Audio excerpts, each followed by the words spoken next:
Hazreti Şah Nakşibend Behvettin Pir şuňusyny görüň. Bir wagt Hazreti Şah Nakşibend Kuddüs Sirruhu Behvettin Pir kan musulmanlar ýanyna duka ot ýantyran bolmaly. Şeýle öýüň içinde ot agaç ýanypdy. 3 möňüne çykar akamda oduňyzy noklapdyr. Mahuldur ondan sonra ýene galdyrypdyr. Şu 3 möňüň bir jakyly da ýanmandyr. Ey janalar diýipdir. Ey ogullar, görüň diýipdir. Hudaý Taalaň söýen bendesiniň daşyna fakat bir örtgü bolup puşeş bolana bir 3 mög 2 jany ýok, teklifi ýok. Şoň bir ýüňi ýanmaýan bolsa, Hudaý Taalaň dostlarynyň ýüregine girjek boluň diýipdir. Şolaň ýanyna mehbubiýet tapjak boluň ot degmer diýipdir. Näme diýdiň bolly diýipdir. Oy näme diýdiň bolly diýipdir. Bu gurrun gelýär, näme diýdiň bolýar? Bu gurrun men aýdyp bereýin ey musulmanlar. Bir wagt Hazreti İbrahim Rakki diýip gaty gomnam geçen ewliýalardan. Zorly ewliýa gomnam, ýani taryhda müntikan tapmaňyz gyn. Hazreti İbrahim Rakki diýip gaty alimlaryň biri geçipdir. O ben nohada diýipdir, diýen zady kıymetu kullu insanin bi kadri himmetihi. İnsana erdeş berjek bolsaň himmetini gör diýipdir. Ebber gitjek dünýä himmet edýän bolsa, ay Hudaý bir zady bolar, ay din bir zady bolar. Ola adamı kıymeti yok diýipdir. Kıymet näme? Ebber küçük dünýäň kıymeti yok bolşar, öňde kıymeti yok.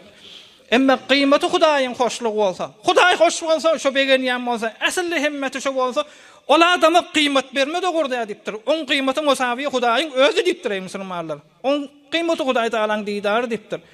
Şeýdip bir gaty zorly ders berýän adamlaryň biri. Bir wagt bir garrylaň bir gurrun merýä. Bir ýaşulykon Hazreti İbrahim Rakkyň wagtynda bir ýaşulyň biri jengele gitti diye şonu bir dereden geçip barýaka. Jengele gidenne bir dereden geçip barýaka, ewunden arslan geldi diye. Şo arslan ýyjek boldy diye. Hey ora näre çekdi, gurlady.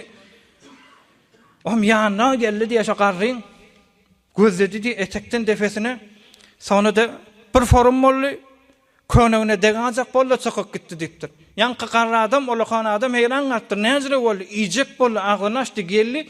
Emma şu könüge çeýnemeli bolanda könüge äpber gitdi, men äpber gitdi diýip şu taýda görende könüniň bir tikesi ýamamış.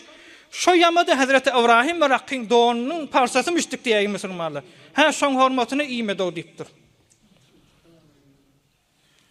Bir dünýeden geçip giden adam ýa bir Hudaýyň dostunyň ennamyny bir eýmaş bolan parsak şiir terörlejeden hormatyny saklaýa, insanyň özü näme musulmanlar, insanyň özü näme etmeli?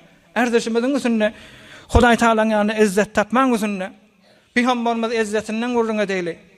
Evvel ahir Peygamberimiz aleyhissalatu vesselam Hudaý Taala şeýle insanlary beripdir, şeýle ummetleri ki Peygamberimiz ki edip kıyamatda abru mendane fe inni mukasirun bikum el umama.